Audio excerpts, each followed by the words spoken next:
Dans cette vidéo, on va voir deux lettres, Ain et Rain. Les deux se ressemblent, la seule différence étant le point. Commençons par la lettre Ain. Elle est ici au début du mot Ain. Elle est au milieu ici. On voit qu'elle change de forme. Ça devient un petit triangle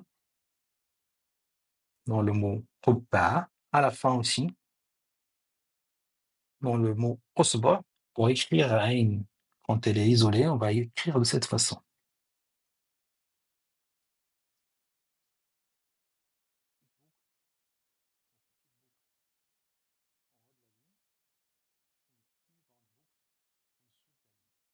On fait une petite boucle au-dessus de la ligne, puis une autre qui est plus grande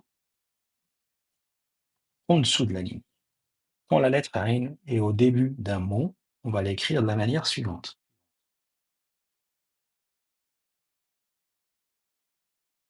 Donc on écrit là la petite boucle qui est au-dessus de la ligne, puis on continue comme dans le mot Ain.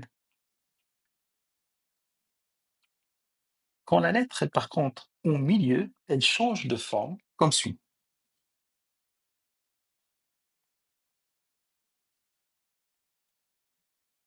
On vient, on fait notre triangle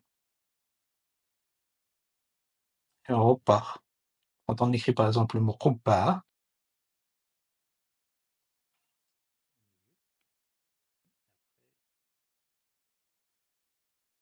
pour écrire la lettre Ain à la fin, on combine la forme au milieu avec la boucle de la lettre isolée, qui nous donne quelque chose comme.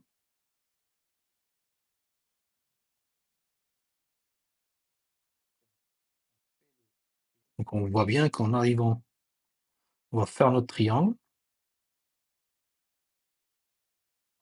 on va faire la boucle en dessous de la ligne, comme dans le mot osbre. Quant à la lettre Ri, c'est exactement la même chose, la seule différence étant le point par-dessus. Donc on la voit ici dans le mot rasala au début, au milieu. Donc là, elle prend la forme du milieu avec le triangle et le point. Ici, elle est au format isolé parce qu'elle vient juste après la lettre Alif qui, elle, ne se connecte pas. Donc pour écrire la lettre Ain en isolé, on va faire comme le Ain en rajoutant le point. Comme dans le mot Dimer. De la même manière, quand elle est au début, on va faire la petite boucle, le trait, et on va rajouter le point.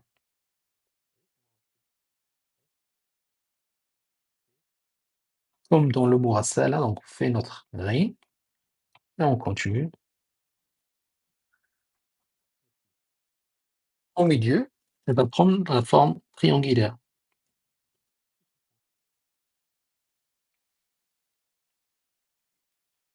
Comme dans le mot Baba. Et à la fin, on va la connecter